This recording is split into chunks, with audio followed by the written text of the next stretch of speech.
Right. So the value of hard work, as we've established, is that the if you're Irish, you work this kind of stuff out. So these are kind of silly objects. These are, books by philosophers and children's toys and a painting off a battleship. So to someone who isn't a Celt, this kind of stuff may not mean much to you. But what it's doing is giving you the power to take the piss out of people in Birmingham. Therefore, your critiques are cutting. It gives you thymotic will to kill them because behind the painting is is a piece of shrapnel off a warship that had killed a member of my family. So we have a legitimate claim to hate Hegelians to the point of killing them because our family has done so already and have been rewarded by the then British government for it. But after the war, we've clearly been betrayed by various members of our leadership class. So the weapons, I'm afraid, on the battleship have been taken away from McGrath's, but it's been replaced. So the thing about weapons is, everyone can buy one, but they're imbued with a certain significance, aren't they? So in this case, we've got a current case where the city of Birmingham is attempting to prevent me from gaining access to any kind of justice whatsoever. We can't get a solicitor despite having a law firm with my name on it. So again, you go down, you do what you're supposed to do, which is go down and speak to your professional colleagues and say, well, this is clearly the problem, isn't it? We know the problem and the solution. It's following on from Marcuse's work that goes through. Lindsay's already given you the history, but the contemporaneous example is Birmingham University. So this poison is being pumped out by that factory, effectively, to keep Birmingham Labour in power. And all it's done is created this hell on earth, effectively. So if you've been a normal English person living there for your entire life, and you're now waking up every day and being faced with this kind of nonsense, then if you're weaker than me, I would certainly get out of there as soon as I possibly can. You have a family reputation of being honest and forthright and looking after people who are weaker than you. It's quite clear that the behaviour of the Aurus managing director of the actual thing is clearly highly dangerous and clearly, would meet the threshold for treason at any point in British history. But because of the communications technology, the way this has been set up, and because of the invasion, it is now a case effectively of, after Rudikabana, the radio towers, isn't it?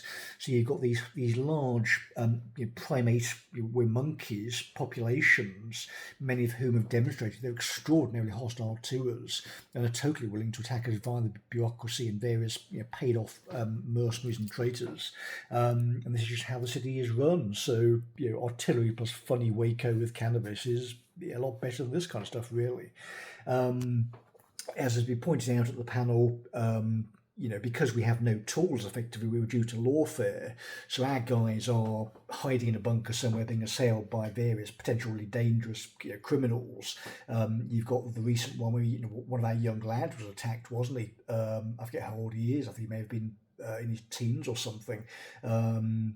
So we can't protect that kind of person. We've got no chance with children, which of course was said at the panel. So we've got this hopefully small but dedicated unit that is now looking at looking at the political situation and realising how dangerous Birmingham now is, and starting to take this seriously. So it's good that I was there to represent our team at this kind of event, so we can put the case forward that security plus heavy anti-migration draws is probably the best way you're going to clear this up safely and sensibly. If it's not, if the mayor of Birmingham say, well, we're not leaving, well, what does he expect us to do? You've overstayed your welcome. Very obviously, please leave. We're not going to tolerate the Islamo left taking over a British city. So you were invited here by traitors. We had to deal with them first. But in the interim, please leave. But anyway, we've caught Hegel, so we dealt with him last year. So the tarot cards these aren't terribly frightening anymore. Hegel is not relevant on this pile of skulls. But anyway, here's the current position. position as of today, these people are still morons. So despite me going down to a panel with the powers and I'm sure members of the security services and this kind of stuff and Claire Fox, the people in Birmingham are so dumb. They have no idea who they've hired. They can't actually work out what I am. And again, we've got the current. This is the Deborah Agentieri brain bot still, so she's still hiding behind a computer screen. After the nature of this, by the way, is not only the breakdown of the state, but as it breaks down, it becomes more brittle. So the bureaucrat comes to a solution. The solution in my case was plainly unlawful for every stage of the process. So from quote unquote line manager getting the law wrong on cannabis to oh right, the entire department is full of these sort of parasitic criminals who are not doing casework, just pocketing money in various cases, and the entire department is a thorough case review because it's been run into the ground by a sort of a feral leisure centre manager, a woman who wanted to funnel money to her own child, a current director who went along with quote unquote equity, another director who just flared after indicating that if one of my colleagues were to be attacked and ended up in floods of tears, then the tears were a manipulation and I shouldn't come to her aid. So you can put that into context from a Birmingham Council director to adult men being attacked in the streets with weapons and their mates dithering about because they've been told by some activists that they can't respond with suitable force to attacks by people who should be never been in the country in the first place, but should have been turned around by a new Home Office and promptly removed from the country to prevent them ever coming anywhere near a British man or woman. So if we don't know who's in the country and the police aren't up to the job, which we've clarified that they're not in Birmingham repeatedly, it's good that I showed up to this panel because I was having a discussion about the Sutton Gym theatre performance. So you write to the managing director and send her the letter for action that we've published. You say, well, given how dangerous this is, it's akin to thalidomide and Lysenkoism. So if you carry on behaving like this, we'll go into Sutton Police Station and discuss your behaviour with the police in there. We need to go down with the representative and do that. The response though from Sutton Police is to go into send a guy with a pink hoodie into Sutton Gymnasium and then do a sort of theatre performance with police. To be fair to them, they can't do anything about the current situation. It's not down to them, but it does just show that this is how the state is now behaving. The whole thing is just a theatre performance. Dominic Cummings is clearly correct, and from Parliament on down, all we can really do in bureaucracies is try and smooth things over as we can, but the cracks are just too wide now to take seriously. And when you've got these, you have got. Muslim gangs in Coventry. So Zara Sultana saying, we'll take the streets and this kind of stuff, and the mayor of Birmingham stuff. You realise, if you're sensible, the more intelligent people are just leaving. We can defend ourselves here. We're prepared and dug in. People in Birmingham aren't, but a lot of these people have been left as clients by Birmingham Labour. One of the reasons the housing department is going to need an intervention from central government is when the coalition government in 2013 came in with universal credits. The implication was that local authorities needed to elevate the ability of their populations to the point where having a personal safety buffer would be automatic, but because we didn't do the work, because of the quality of people, the phenomenon of lower class women kicking other women in the face to advance themselves on their way up is well documented, and the entire department was based on that because of the sort of women who took over. So it led to a total breakdown in case management and the point where it just wasn't safely run. So we've got a clear example of heavily feminised bureaucracies just disintegrating and just falling apart because the culture became based on this sort of passive-aggressive pathos because they couldn't do the job and just wanted money. So if you're in that kind of specialist role and it might be taken away from you, you're going to be very, very aggressive to maintain your income. If you have no family with you because you are this thing and you've been taking money from John Cotton and you're now weaken this thing, you're going to be quite aggressive when your staff say, I'm sorry, there's a competence issue here, etc., etc. But yeah, the current situation, you can sit in a room full of people and you can say that there is effectively no security, and they will nod along and agree with you. But it was said at the end of the day, it was a Friday to Sunday, but the one at the very end, as everyone had no energy, of course, was the Islamo-Leftist Alliance and how dangerous this is. And again, the conclusion at the end of the weekend was, this is clearly, Nottingham was mentioned, but this is clearly how Birmingham is now run. Hence the blackouts. So British democracy has therefore broken down as well, because the EHRC is again violating its own reason for being. And trying to prevent political expression via its own email servers. The state is clearly going along with this at this point, and is now deliberately attacking the British and has become parasitic. So all of this stuff just needs to be cut back in an English Civil War fashion. But because of the potential destructive power of modern war itself, and there's the potential, of course, if the world sees Britain getting our island back, they may decide to act as well. So it's getting the balance right. But I think we've got it right. So we do. You can say it's funny or not, but the point at the end was we don't laugh at this stuff. It's not funny. We take it seriously. So you can laugh at the Mega City 1 Birmingham style idea if you like, but it's a good idea. So again, we need prison space. Birmingham is a place nobody wants to go. Even the people who live there don't actually want to be there. They're just there for pragmatic reasons. So expanding Winston Green to deal with people who've undermined the country, and then we can start the anti-migration draw once it's secured with military assets, and look at again new Home Office, new passports, that kind of thing. Again, along with, the animal slaughter thing is a good test. At this time in British history, if you really want to torture animals to death, it's a fair bet. This is a really good test when we're talking to you colloquially as to who belongs in the country or not. So, of course, one of the ways into the country is lying about being homosexual, because you can't prove or disprove that. It's not a static state anyway, and it's not really a reason to keep you in the country. But of course, it's a reason because of the way the state works. That's a common anchor point.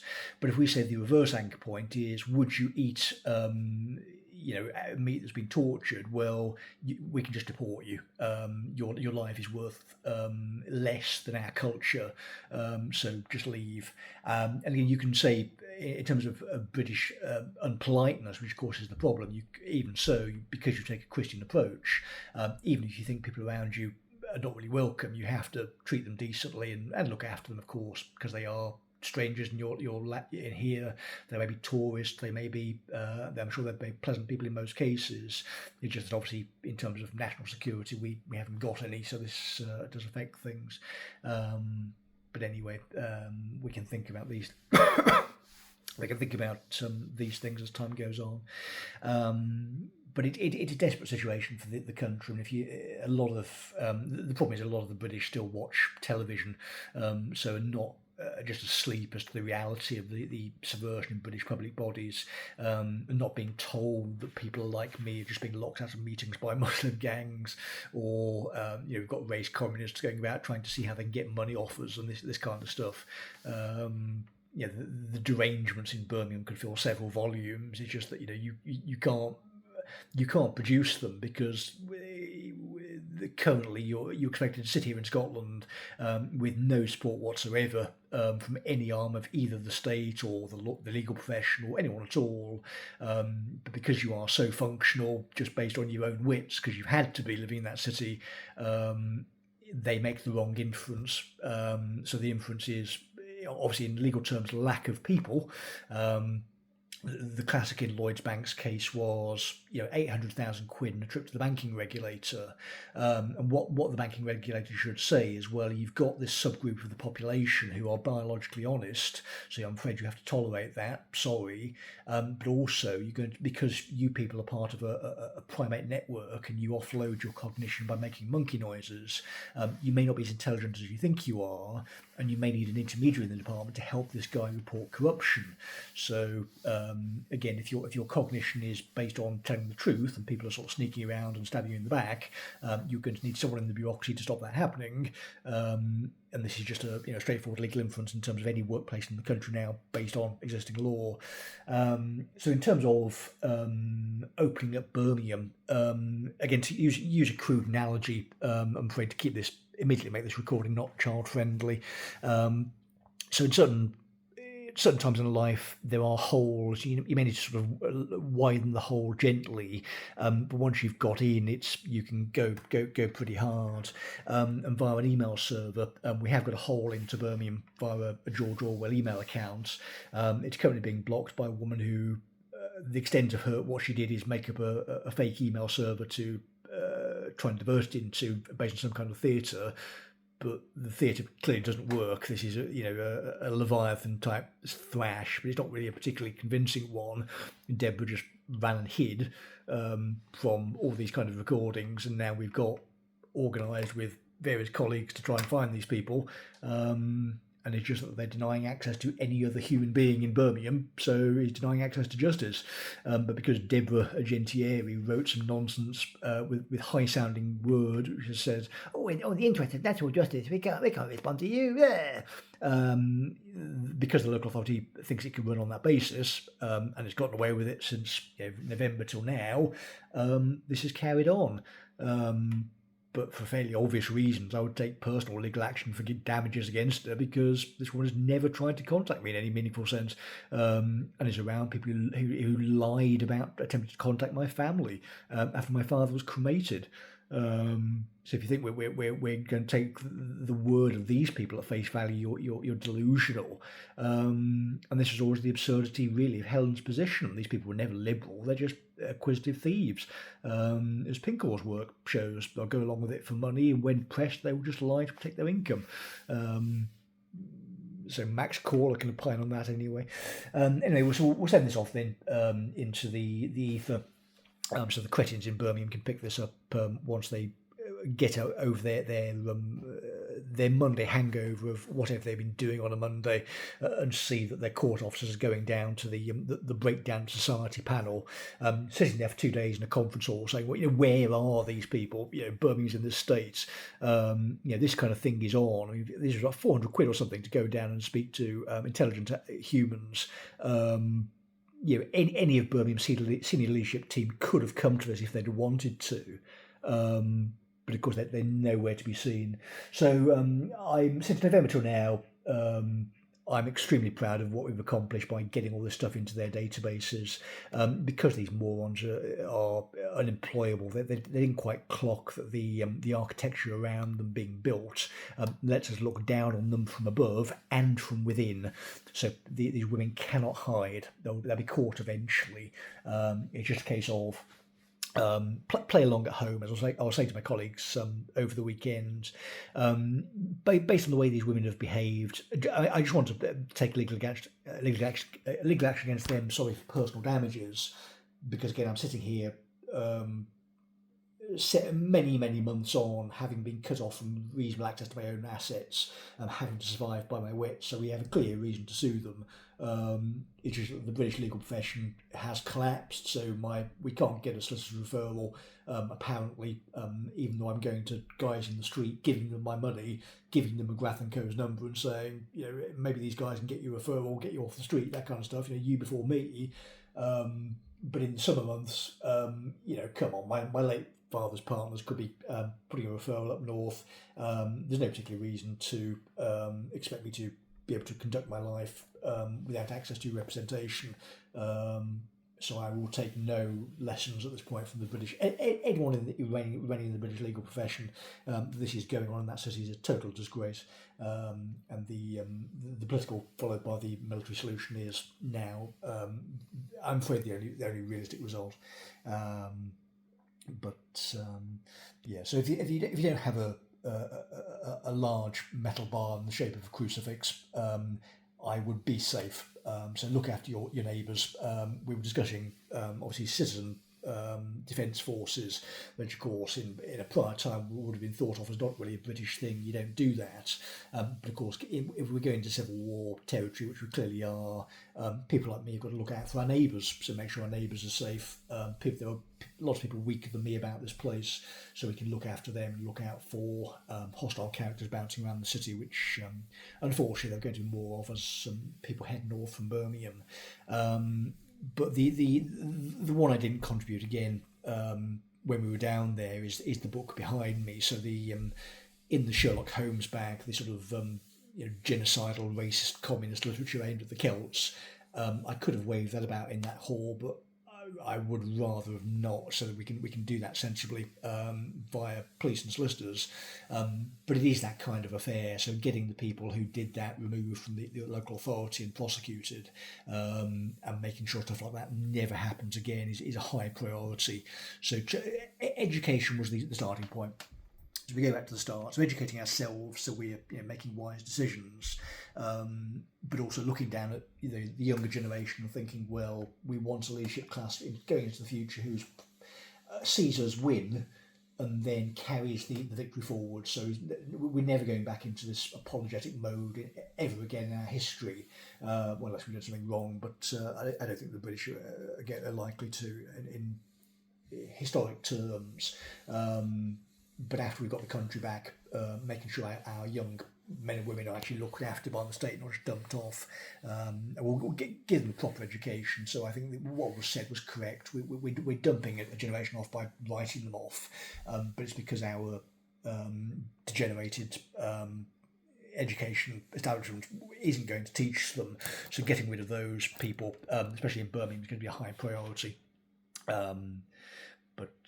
Anyway, there's a lot of work to be done. So finish that off then. So on a personal level, anyone on planet Earth, if you can please try and find the Managing Director of Birmingham City Council and ask why she's currently hiding.